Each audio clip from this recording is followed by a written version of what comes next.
Pas një muaj sakrificash dhe devotshmërie, myslimanët e Pogradecit kremtuan këtë të diel për kushtimin e tyre ndaj Zotit. Në orën 7:30 të mëngjesit, ata kanë falur namazin në xhaminë e Bubekër. Pas agjërimit dhe një muaj sakrificash për ta, besimtarët janë falur në sallën e madhe të xhamisë të përmbushur përplot me besimtar.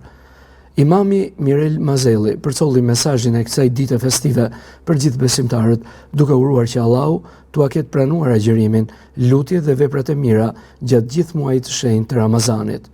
Urim për të gjithë agjëruesit të cilët agjëruan 29 ditë të muajit të begat të Ramazanit. Allahu ja pas pranuar agjërimin, punët dhe veprat e mira. Dhe lut Allahun e madhruar që të sjellë mirësi dhe begati në çdo familje të vendit tonë dhe anë mban botës.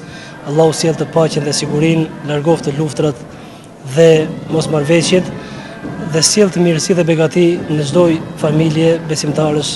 Këto mesazhe burojnë nga Islami dhe janë shumë të rëndësishme sepse njeriu i cili do të jetojë një jetë të qetë, të lumtur, rreth e parë duhet të rregullojë raportet me Zotin dhe pastaj më pas të rregullojë raportet me shoqërinë ku ai jeton.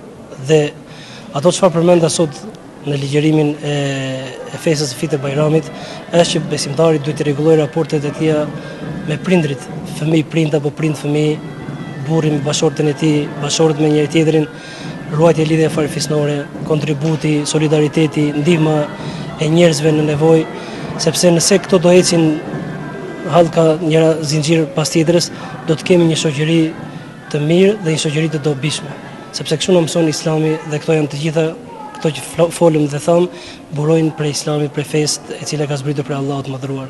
Kontributi, solidariteti, bamirësia duhet të jetë pjesë e këtyre adhurimeve.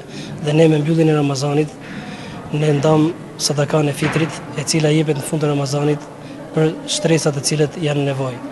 Dhe shfrytëzoj rastin dhe momentin duke falendëruar gjithë besimtarët e qytetit tonë, të cilët i grumbulluam së bashku ato sadakat dhe trokitem në çdo derë të familjeve të cilët ishin nevojë, sepse kështu na ka mësuar i dërguari i Zotit, përhapni selamin, ushqeni njerëzit të cilët janë nevojë, rregulloni raportet, lidhjet me Zotin dhe të hyni në xhenet me paqe me selam. Pas faljes së namazit të Fitër Bajramit, Myftinia Pogradec priti vizita në ambientet e saj.